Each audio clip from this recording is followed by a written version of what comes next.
இந்த உலகத்துல எத்தனையோ நாடுகள் வந்து இந்தியாவை வீழ்த்தணும் அப்படின்னு சொல்லி பகல் கனவு காண்ட்ருக்காங்க. அதுவும் பர்டிகுலரா சைனா, பாகிஸ்தான், பங்களாதேஷ் இந்த மாதிரி நாடுகள் எல்லாத்துக்கும் ஒரு மிகப்பெரிய ஆப்பு காத்திருக்கு.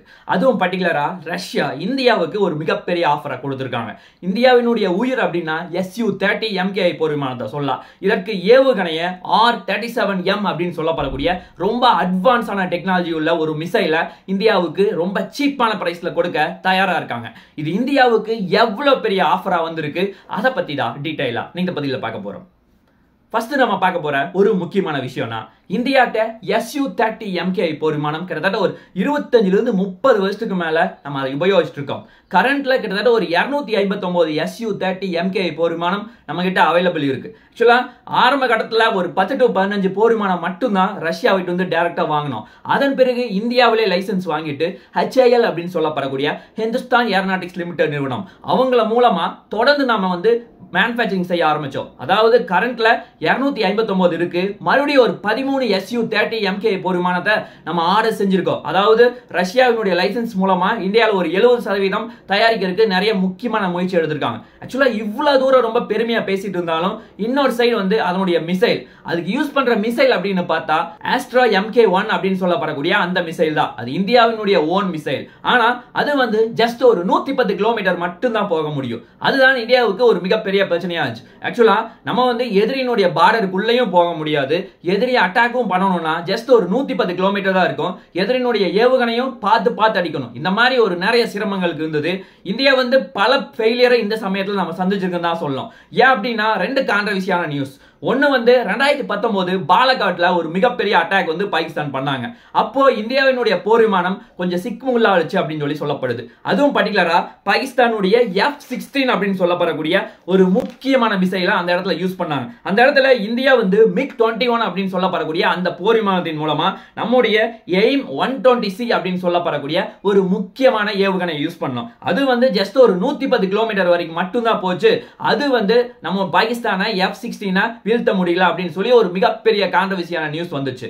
அதன் பிறகு இப்ப ரீசன்ட் டைம்ல சிந்தூர் ஆபரேஷன்ல இந்தியா வந்து ஒரு சின்ன ஃபெயிலியரை சந்திச்சு அப்படின்னு சொல்லி பாகிஸ்தான் மீடியா சொல்றாங்க. ஆக்சுவலா அவங்க என்ன சொல்றாங்கன்னா இந்தியாவினுடைய 6 இந்தியன் ஏர்போர்ஸ்னுடைய போர் விமானத்தை நாங்க அடிச்சு நொறுக்கி இருக்கா அப்படின்னு சொல்லி ஒரு கான்ட்ரவர்சியான நியூஸ் சொல்றாங்க. ஆனா அது உண்மை கிடையாது. இருந்தாலும் இந்தியாவுக்கு ஒரு மிகப்பெரிய மனக்கசப்பு இந்த இடத்துல இருக்குன்னு தான் நான் சொல்லணும். ஏன் அப்படின்னா நம்ம இதை விட பல மடங்கு அட்வான்ஸியான ஒரு மிசைலை நம்ம கொண்டு வரணும் அப்படின்னு சொல்லி ரொம்ப காலமா முயற்சி செஞ்சுட்டு இருக்கோம். ஆனா இந்தியாவினுடைய டெக்னாலஜி அப்படிங்கிறது பார்த்தா ஆஸ்ட்ரா MK2, ஆஸ்ட்ரா MK3. ஆக்சுவலா ஆஸ்ட்ரா MK2 வந்து 160 கிலோமீட்டர் போக முடியும். ஆஸ்ட்ரா MK3 வந்து கிட்டத்தட்ட ஒரு 350 கிலோமீட்டர் வரைக்கும் போக முடியும். ஆனா இது ரெண்டு வெர்ஷனுமே, நான் சொன்ன ரெண்டு வெர்ஷனுமே வந்து இப்ப டெவலப்மெண்ட் ஸ்டேஜில் தான் இருக்கு. இதை நம்ம தயாரிச்சு அவுட்புட் பண்ணி மேனுஃபேக்சரிங் பண்ணி கொண்டு வரக்கு எப்படி இருந்தாலும் ஒரு 10 வருஷம் ஆகும்.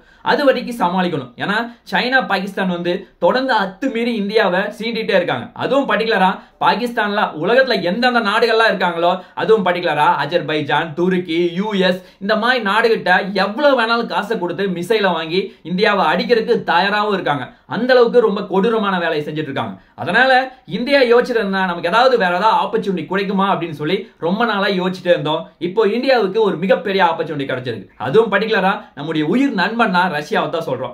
ரஷ்யா வந்து இப்போ R-37M அப்படின்னு சொல்லப்படக்கூடிய ஒரு முக்கியமான மிசைலை இந்தியாவுக்கு கொடுக்க தயாரா இருக்காங்க. ஆக்சுவலா என்னுடைய ஃபெசிலிட்டி அப்படின்னு என்ன பார்த்தா கிட்டத்தட்ட 150 கிலோமீட்டர்ல இருந்து 400 கிலோமீட்டர் வரைக்கும் போக முடியும். அதுதான் என்னுடைய முக்கியமான ஃபெசிலிட்டி. இன்னும் கரெக்டா சொல்லணும்னா நம்முடைய Su-30 MKI போர் விமானம் இருக்குல்ல, கிட்டத்தட்ட ஒரு 260க்கு மேல நம்ம வச்சிருக்கோம்னு சொல்றோம். கிட்டத்தட்ட 7 ஆஸ்ட்ரா MK1 ஏவுகணையை அதுல பிக்ஸ் பண்ணி எதிரி அட்டாக் பண்ண முடியும் நம்ம சொல்றோம். ஆக்சுவலா இது என்ன பண்ணுது, 400 கிலோமீட்டர் வரைக்கும், அதாவது இன்னும் சுருக்கமா சொல்ல போனா இந்தியாவினுடைய பார்டர் பகுதியில Su-30 MKI போர் விமானம் கரெக்டா பார்டருக்கு முன்னாடி நிக்குன்னு வச்சுக்கீங்களா. இந்த மிசைல் வந்து போர் விமானத்திலிருந்து கிளம்புதுன்னா போய் 400 கிலோமீட்டர் வரைக்கும் போய் எதிரினுடைய எல்லா ஏர்கிராஃப்டையும் அடிச்சு நொறுக்கிட்டு வரும். அதுவும் பர்டிகுலரா ஃபைட்டர் ஏர்கிராஃப்ட் ஆகட்டும், பாம்பர் ஏர்கிராஃப்ட் ஆகட்டும், அதே மாதிரி இந்த ஃபியூல் ஃபில் பண்ற டேங்க் உள்ள ஏர்கிராஃப்ட், இந்த மாதிரி எல்லா ஏர்கிராஃப்டையும் அடிச்சு நொறுக்கிட்டு வரும். ஆக்சுவலா ரஷ்யாவினுடைய ரொம்ப அட்வான்ஸான டெக்னாலஜி இதுல பிக்ஸ் பண்ணிருக்காங்க. அதாவது எதிரினுடைய எலக்ட்ரிக் வார்ஃபேர்லயே இது வந்து கொஞ்சம் கூட சிக்காம அடிச்சு நொறுக்கிட்டு போகும். அதுதான் என்னுடைய ஒரு முக்கியமான ஃபெசிலிட்டி.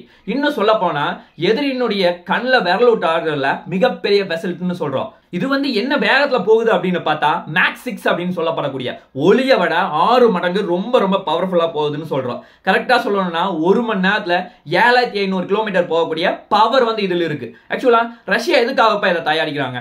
அவங்களுடைய 5ஆம் தலைமுறை போர் விமானம், அட்வான்ஸான மிசைல், இது எல்லாத்துக்குமே பிக்ஸ் பண்றதுக்காக தான் தயாரிச்சிட்டு இருக்காங்க. அதுவும் பர்டிகுலரா ரஷ்யாவினுடைய Su-57, Su-35S, MiG-31 இந்த மாதிரி பல அட்வான்ஸான மிசைலுக்காக ரஷ்யா தயாரிச்சிட்டு இருக்காங்க. அதை நீங்களும் வச்சுக்கோங்கப்பா. ஆல்ரெடி நீங்க நிறைய ஸ்ட்ரகிள் இருக்கீங்க. அதுவும் பர்டிகுலரா சுகாய் Su-30 MK போர் விமானம் கிட்டத்தட்ட ஒரு 260க்கு மேல வச்சிருக்கீங்க. இதை வந்து கொண்டு போய் இம்ப்ளிமெண்ட் பண்ணி நீங்க வந்து உங்களுடைய எதிரிகளை கண்ணில் விரல் விட்டு ஆட்டுங்க அப்படின்னு சொல்லி ஒரு மிகப்பெரிய ஆஃபரை கொடுத்திருக்காங்க. இது இந்தியாவுக்கு ஒரு மிகப்பெரிய பாசிட்டிவா பார்க்கப்படுது. இன்னொரு முக்கியமான டேட்டா சொல்லணும்னா, இது பாகிஸ்தான் மற்றும் சைனாவினுடைய எந்தெந்த போர் விமானத்தை அடிக்கிறதுக்கான பாசிபிலிட்டிஸ் இருக்குன்னா, ஃபர்ஸ்ட் வந்து SAP-2000, ZTK-03, US F-16, JF-17 இந்த மாதிரி முக்கியமான போர் விமானம் அத்தனையுமே அடிச்சு நொறுக்கல்ல இது ரொம்ப ரொம்ப சிறப்பா செயல்படும் அப்படின்னு ஒரு மிகப்பெரிய நம்பிக்கையை ரஷ்யா தெரிவிக்கிறாங்க. இது மட்டும் கிடையாது, நம்முடைய முக்கியமான உயரமான பாதைனா அது வந்து திபெத் மற்றும் சியாச்சின் பனிப்பாறை. இந்த மாதிரி பனிப்பாறையில எதிரி அடிச்சு நொறுக்கல. அதுவும் பர்டிகுலரா 2 combination Sukhoi Su-30 MKI plus R-37M இது வந்து கூட போயிட்டு KJ-500 மற்றும் Y-20 இந்த மாதிரி 2 முக்கியமான ஏர்கிராஃப்டை அடிச்சு நொறுக்கிறதுல இது ரொம்ப சிறப்பா செயல்படும் அப்படின்னு சொல்றாங்க. ஏன்னா நம்முடைய நாட்டினுடைய ஒரு மிகப்பெரிய பிரச்சனையா நம்முடைய பார்டர்ஸ்ல இருக்க மலைப்பகுதி தான். அதுவும் பர்டிகுலரா திபெத், சியாச்சின் பனிப்பாறை, அக்சைசின் இந்த மாதிரி பல பகுதிகள் இருக்கு. இந்த மாதிரி பகுதியில போறதுல Su-30 MKI போர் விமானம் ரொம்ப சிறப்பா செயல்படும். அதுல இருந்து இந்த ஏர்கிராஃப்ட் அச்சம்னா நம்முடைய மிசைல எதிரி வந்து தெல்லு முள்ளாடிடுவாங்க. அந்த அளவுக்கு ரொம்ப பிரகாசமா இருக்கு அப்படின்னு சொல்லி இந்தியா ஒரு மிகப்பெரிய நம்பிக்கையை தெரிவிக்கிறாங்க. அதே மாதிரியே இன்னொரு நம்ம முக்கியமான மிசைல் ஒன்று ஆல்ரெடி யூஸ் பண்ணிட்டு இருந்தோம். அதுவும் பர்டிகுலரா R-77M அப்படின்னு சொல்லப்படக்கூடிய ஒரு முக்கியமான மிசைல். ஆக்சுவலா இது வந்து ஜஸ்ட் ஒரு 100 to 110 கிலோமீட்டர் வரைக்கும் மட்டும்தான் போக முடியும். அதை விட இது பல மடங்கு அட்வான்ஸா இருக்கிற காரணத்தினால இந்தியா வந்து எளிதில் உபயோகிக்கிறதுக்கு இது நல்ல பாசிவா இருக்கு அப்படிங்கிற ஒரு மிகப்பெரிய நம்பிக்கையை தெரிவிக்கிறாங்க. அது மட்டும் இல்லாம இந்தியா வந்து இந்த Su-30 MKI போர் விமானம் நிறைய போர் விமானம் கிட்டத்தட்ட 100 to 200 போர் விமானங்கள் லைஃப் முடிகிற தருவாயில் இருக்கிற காரணத்தினால இந்தியா வந்து அது லைஃப் முடிஞ்சது அப்படின்னு சொல்லி நம்மளால தூக்கியும் போட முடியாது. ஏன்னா 15,000 இருந்து 20,000 கோடி கொடுத்து ஒவ்வொரு போர் விமானத்தையும் கஷ்டப்பட்டு காசு கொடுத்து வாங்கியிருக்கோம். அதை வந்து நம்ம அப்கிரேட் பண்ணலாமே. அதுவும் பர்டிகுலரா முதல் கட்டமா ஒரு 84 சுகாய் Su-30 MKI போர் விமானத்தை நம்ம அப்கிரேட் பண்ணலாம் அப்படின்னு சொல்லி பிளான் பண்றாங்க. இதை வந்து ரஷ்யா கொண்டு போய் நம்ம அப்கிரேட் பண்ண போவது கிடையாது. இந்தியாவில் சொந்த முயற்சியில HAL அப்படின்னு சொல்லப்படக்கூடிய ஹிந்துஸ்தான் ஏரோநாட்டிக்ஸ் லிமிடெட் நிறுவனம் அவங்க நம்மளுக்கு உதவி செய்ய போறாங்க. ஆக்சுவலா இதுல எந்த மாதிரி மாடிஃபிகேஷன் பண்ண போறாங்கன்னா, ரேடார்ஸ் எல்லாத்தையுமே ரொம்ப அட்வான்ஸ் டெக்னாலஜியா மாத்த போறாங்க. இந்தியா வந்து ஆல்ரெடி விருபாக்ஸ் அப்படின்னு சொல்லப்படக்கூடிய ஒரு ரேடாரை நம்ம டெவலப் பண்ணி வச்சிருக்கோம். அதை வந்து இதுல இம்ப்ளிமெண்ட் பண்றதுக்கு நிறைய முயற்சி எடுத்திருக்காங்க. இன்ஜினை மாடிஃபிகேஷன் பண்ண போறாங்க. அதே மாதிரியே நிறைய முக்கியமான மாடிஃபிகேஷன் சென்சார்ஸ் எல்லாத்தையுமே உள்ள இன்க்ளூடிங் பண்ண போறாங்க. ஏன்னா இப்ப 5ஆம் தலைமுறை போர் விமானத்தை அடிச்சு நொறுக்கணும் அப்படின்னா நம்ம இந்த மாதிரி அட்வான்ஸ் டெக்னாலஜி இருந்தா தான் எதிரி அடிச்சு நொறுக்கல ரொம்ப பெட்டரா இருக்கு அப்படிங்கிற ஒரு மிகப்பெரிய நம்பிக்கையினால இந்தியா இந்த மாதிரி ஒரு முயற்சி எடுக்கிறாங்க. அதே மாதிரியே இது வந்து எதிரிகளை அழித்து நொறுப்பதற்கு இது ரொம்ப சிறப்பா செயல்படும் அப்படிங்கிற ஒரு மிகப்பெரிய நம்பிக்கை இந்தியாவுக்கு இருக்கு. இந்த வீடியோ முடியறதுக்கு முன்னாடி நான் உங்ககிட்ட ஒரு முக்கியமான கொஸ்டினோட இந்த வீடியோ முடிக்க போறேன். ஆக்சுவலா இந்தியா வந்து ரஷ்யாவினுடைய R-37M மிசைல வாங்கலாமா வேண்டாமா?